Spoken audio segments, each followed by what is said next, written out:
Let's work through a two-dimensional kinematics problem. A particle starts at the origin at time t equals 0 with an initial velocity of 5 meters per second along the positive x-axis.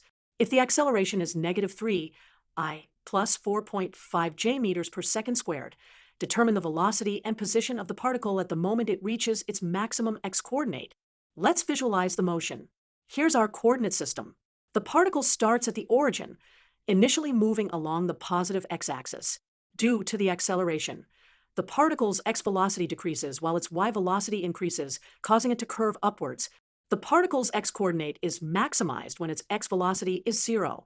The x-velocity is v underscore x equals v underscore 0x plus a underscore x times t, setting v underscore x to 0, and using v underscore 0x equals 5 meters per second and a underscore x equals negative 3 meters per second squared, we get, at this time, the particle reaches its maximum x position.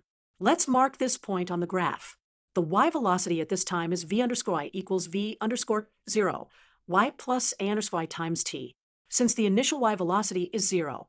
So the velocity at t equals 1.67 seconds is 0 I plus 7.5 j meters per second. The position at this time is given by, since the particle starts at the origin, our 0 is 0. Plugging in the values for the x position, we have, and for the y position.